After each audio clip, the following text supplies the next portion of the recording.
Okay, so I've been doing a lot of childhood trauma work on like my past trauma.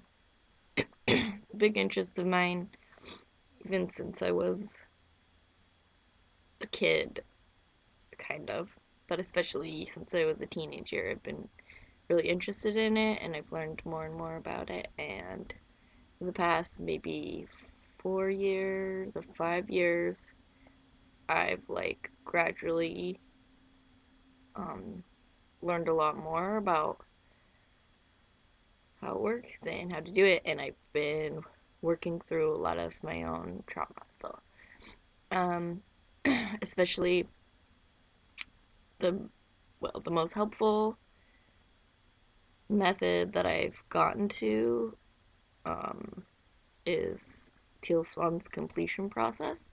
So, just throwing that out there in case somebody wants to look into that because it's just like been the most helpful and the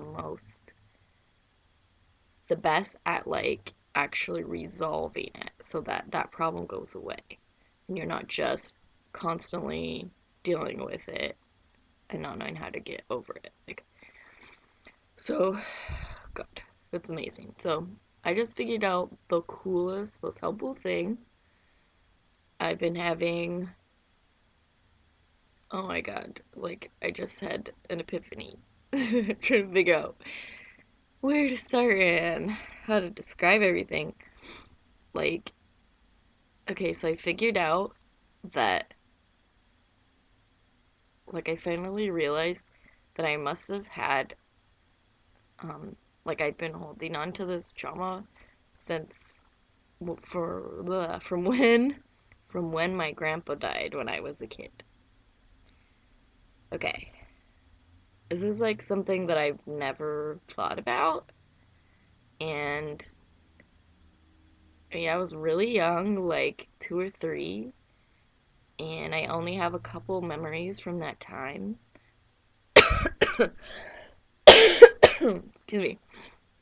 I only have a couple memories from when my grandpa was alive, even.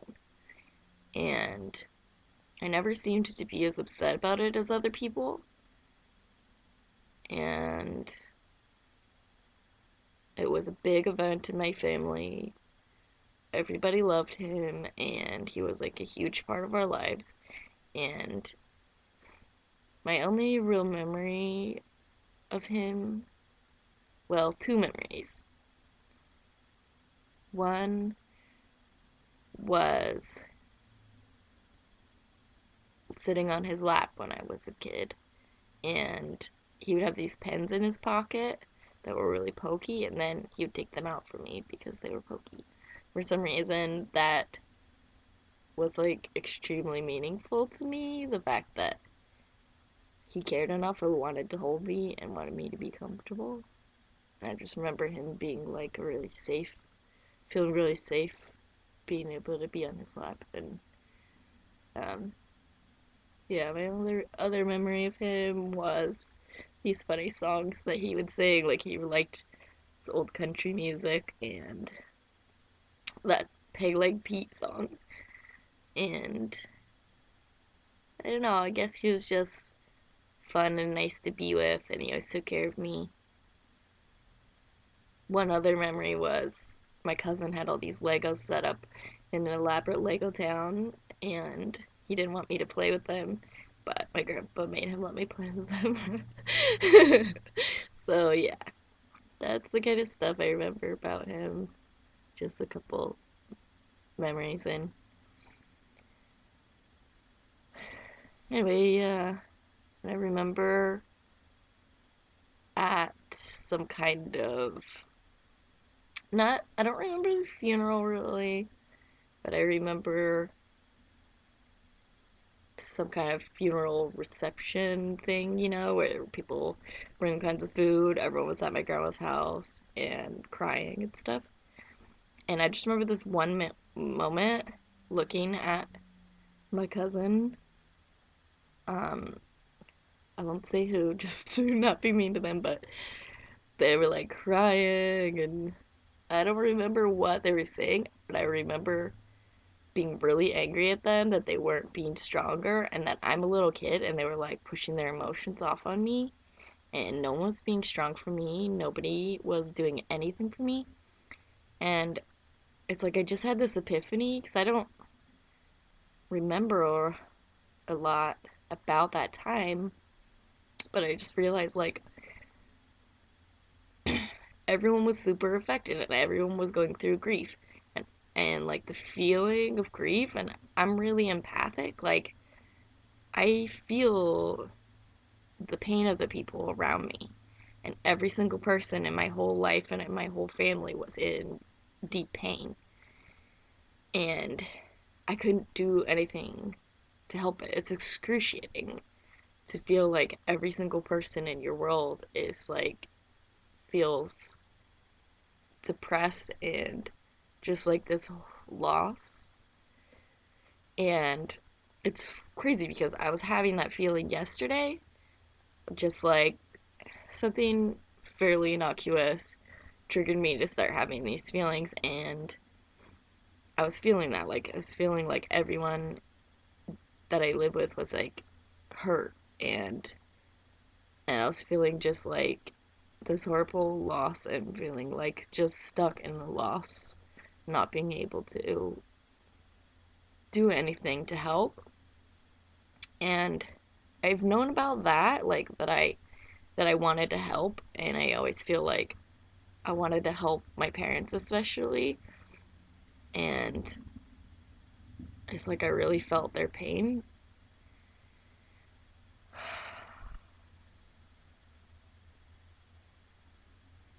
And both of my parents, my dad too, were really close to my grandpa. He was like a really important part of their lives and an important like father figure. This is an interesting connection. I have in my astrology chart Saturn in Capricorn, and I read that that is um, a, a wounding of like not having a father, or like either your father died or you have a father but he's not a father to you, and not having the role of a father in your life. And it's this whole thing of like how it affects you and how you have a hard time being responsible for yourself in certain ways, and um, just feeling weak and stuff, and having to learn how to grieve or get through the loss of not having it, and that you're not going to get it, that you're not going to have a father, like it's never going to happen, and you keep trying to have it or get other people to do it for you in various kinds of ways, and it never works out, and it's just like this constant loss of not having it. And this seems to be actually generational wounding in my family because both my parents have it. Maybe my youngest sister, because we're only 3 years apart, and Saturn has a really long transit time. When you're 29 is when Saturn comes back to the point it was, um, into the sign it was when you were born. So, yeah, Saturn has a 29-year, like, full transit. So I don't know how long that means it's in each sign, but, uh, yeah, I don't remember how many signs there are, if you could divide it that many times. So, but definitely, like, at least a couple years, maybe 2 or 3 years, per sign. So, anyway, yeah, both my parents are born only 1 year apart, and my dad has it, and so I think my mom has it, even I haven't checked her chart, but it makes sense in her life because, like, with her dad, she was always really attached to her dad, and even though he was a really good dad in some ways, like the things that I talked about in my memories, he was also really physically abusive, and so there were definitely ways where he probably wasn't there for her. And then he did die, so she did have the loss that way of actually losing him. So yeah, but yeah, this is like a generational trauma in my family or something, um, of like losing the father figure, and so my whole family experienced it, like losing the patriarch or whatever, of our family, which he really was. Not every grandpa or whatever really holds that role, but he really did, and he was really like the leader of our family and kind of like the glue that held everyone together. You know, he was a really meaningful person to everyone. And yeah, so like I just realized the impact that that must have had on my family, and I realized I've been carrying that with me forever. Like not not the fact that he died, because I felt like I was able to accept that quickly. I don't have that much problem with death for some reason. Maybe because of that experience and being able to really feel all of it. Like, to me, the worst part is staying in grief and never getting over it and having the pain, just like always being in pain. And the feeling of not being able to do anything about people's suffering. That's the part that really hung on to me the most, is feeling like like desperate to help, but I'm too weak to help. I'm not old enough to help. I'm not strong enough, and like shame of myself for not being the adult in the situation when I couldn't have been, because I just wanted to help so badly. And it's not that surprising, because like again, I'm a really empathetic person. I always have been, even as a child. It's natural to me. And so it's like I could tell the difference between when someone was doing something wrong that they shouldn't be doing and when that person can't help it.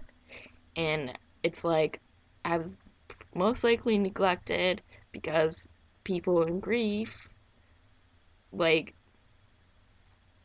okay, this is a weird connection, but maybe it will mean something to some people. I feel like this is also what postpartum depression is about, like the loss of having the baby in your body, because it's like such a together personal feeling, and feeling the loss of having them leave you and not be always, the connection the way that you had, even though you still have your baby. It's different, they're like separating from you. It's one stage is separating from you, and which, but it's probably like having that experience as a trigger from an early experience of loss of some kind. So anyway, because that's another thing, that's actually something that came up for me working through my childhood trauma first, was the idea of like feeling guilty and loss for being born, like feeling guilty and sad for having to leave my mom or something, and her, you know, and maybe that wasn't even her, like maybe that was my grandma when she had my mom, because um when a woman, even when a woman is a baby or like an egg, like, okay, that's so crazy, right? This sounds insane, but it's true. Like, the egg in your grandmother's body that becomes your mom already has the, like, what becomes you in it. Like, so there's like an aspect of you, although obviously microscopic or whatever, that's there. That's there, like, in your grandmother. It's kind of insane, but it's true. So anyway, like when my mom was a baby and my grandmother gave birth to her, maybe that was my grandma actually that had those feelings, and that maybe resented the baby for leaving, felt sad, maybe she had postpartum depression, um, because of that, and that would make the baby feel guilt and stuff, like, so it's quite possible that that's what that's about, because I don't have like a memory of it, but it's like, excuse me, I'm sorry. It's like an emotional experience, which is what Teal Swan's completion process teaches you, to go into your physical body and let your be present to what comes up in your mind, and sometimes you will just come up with ideas like that because it's in you, you know? That idea is in you even though nobody consciously taught it to you, and you don't, it wasn't like maybe a conscious experience. Um, Clearly you don't have eyes and stuff when you're an egg, so whatever. Okay, so yes. So this was a crazy, awesome realization for me because I realized that this is my longest pattern to date that I'm struggling with. And when you have a trauma like that doesn't get resolved, it reflects bigger and bigger and bigger in your life. So at this point in my life, like I was a housewife for 9 years because after I married my first husband, it was only a year into our marriage and I started having panic attacks and anxiety problems and I couldn't work. Okay, then he didn't understand. He just kept trying to get me to do it. He told me like I just needed to learn how to work hard and I just hadn't learned it yet. Like I was just being immature or something. And I couldn't get over it and I couldn't do it. And I never stopped feeling guilty about it. I felt horrible that all the weight was on him and that I couldn't do anything. And when I'd see him struggling, like working too hard and being tired, and we still didn't have enough money, it was like, then I just tried to like take less, like don't eat or stuff like that, which is something that I did even when I was a kid. Like when we would go to the store and my mom was going to buy something, like food even, or like if she's going to buy me shoes or something. Like I felt so guilty all the time, and I was really, really afraid for her to give anything to me because I felt like he was taking something from her. And in that situation, she was totally willing to give, and she didn't treat me like that at all. She really wanted to do those things for me, and so it wasn't that situation. She didn't do that to me, you know? And I never really understood. Like my parents didn't make me feel guilty about money. They didn't tell me like we don't have enough money all the time or anything. Like they didn't act like that. So I never really understood why I had that issue, but I'm realizing that it's about this. It's about when my grandpa died and nobody had anything to give me, and my basic needs was like a drain on them because they were so low and so hurt by, they're in grief. Like it's a rough thing. Like you feel so drained and they were just like zombies, they were all so sad and just like, the feeling. It's And so it totally makes sense. And again, I'm super empathetic, so I knew what they were going through. Like, I felt instinctively things like that. They didn't have enough to give to me. And that me asking for things and wanting things, like maybe I would have before my grandpa died, suddenly wasn't okay. And no one was there for me, and people were snappy, and irritated. And the way that my mom has always dealt with her every different emotion is mostly with the cover of anger and like roughness. And so if she was feeling really sad, like a lot of times she would be more just rough, frustrated, having little outbursts. Like if I did something, she would be, she like stand behind her in the hallway because I want to be near her. And she's doing the laundry and she hits me with her elbow. She would be angry at me for a minute, She'd be like, don't stand behind my elbow, whatever, because like she felt guilty about hitting me. But that's like kind of how it was. And so it's like, okay, like this is really common with kids. If it's not anyone's fault, that's terrifying. Like when most kids, like, in a divorce or something, it's a really unstabilizing situation. And um I don't know. Anyway, that it's just common that kids will take responsibility for it in order to feel like things are under control and that something makes sense, Like they'll think it's my fault and I need to be the one to fix it or whatever. So that just makes a lot of sense to me. I never understood like what that was, but I guess I never went into it. I never realized, never thought about it. And I guess like that's part of what I did because everyone else was so sad that I didn't feel my own grief over the situation. And I just, to be strong, I just like didn't never went there. Like, which is a pattern that I still have when very, very extremely painfully sad things happen to me. I just instantly move on and don't feel anything. So, yeah, that is similar. It's more like in the everyday, normal, innocuous events of life that I'm constantly triggered into feeling all those feelings that I wouldn't feel and didn't feel when it was traumatizing to me. I guess that's how it works for everyone, I guess. But yeah. So this is like a crazy awesome realization because I haven't been able to work for over 9 years. Um, yeah, maybe 10 years now. And I'm really trying to do this. I figured out some specific skills that I have. I'm going to try to start my own business with them because it feels safer to be able to control my own schedule and know that I won't fail if I can just agree to the things that I can do.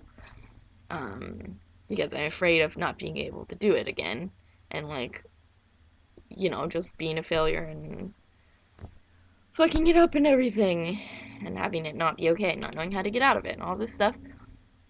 But I've just felt all this shame for the whole time of not being able to work, not being able to help. And I just get really desperate about it. Like, I have to be able to help. I have to be able to make money to help. And because the other person needs help and it's not fair and all this stuff. But I realize also from that one of the reasons why I'm not making progress out of it, like, besides the fact that just that feeling of shame is not about the work situation, it's about that early situation of wanting emotionally to be able to help my family and being too young to do it. Just like the pain and frustration and desperation of not being able to make anyone feel better was excruciating. And yeah, so I think that's what it's about, that powerless feeling. And all the feelings going into that was like anger that no one's helping me and that no one's strong enough when I shouldn't be expected to be strong enough. I should be taken care of. It's not my fault that this thing is happening. Like, people should care about me. I shouldn't be just abandoned or whatever. So, yeah, all those feelings are like the feelings that I feel now about working and being afraid that I won't be able to work and feeling desperate like I'm always going to fail and there's nothing I can do. And everyone else is going to be sad and I'm just a drain on them. Like, I stuck always only being a drain on the people around me and I can never expect any help. And everyone around me is too hurt to help, so don't look to them. And don't try to get anything from them. Don't do anything that takes from them, which is also expressing myself, asking for anything, um, being sad, needing something. Lots of stuff like that. Resting instead of helping because everyone needs help. And why can you rest? Because that person can't rest. They're at work, you know? That's the kind of stuff. Like,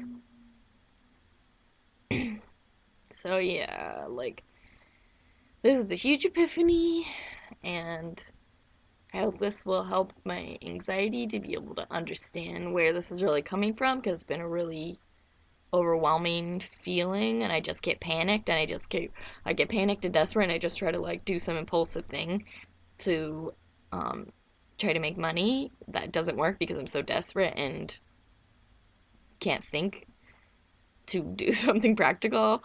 And so there's just these really lame attempts to try to desperately suddenly make money right this moment and they always fail, and then I feel like a failure, and I feel like I'm never going to be able to do anything, and I'm so bad at it, and why nobody likes me, nobody wants to give anything to me, which is part of that thing again, because like a kid doesn't really, I didn't have experience to understand what grief was, or the fact that having someone die is not necessarily a normal experience, like in everything, it's different. It's not like, but a little kid is still experiencing things like one day is their whole life, kind of. And so for me, like, I didn't understand why nobody loved me anymore, why nobody wanted to take care of me anymore, why everyone at the same time suddenly abandoned me. Like, yeah. So that makes total sense. Like, it's just with these kinds of things, you have to go back to the perspective of that you had as a child and realize like you come to these conclusions and have these questions that you can't resolve because of your perspective and you don't know things that you know now. So you have to realize that and be patient to realize like that those emotional impressions that you had as a child were too painful and you couldn't resolve them. You didn't have control over the situation.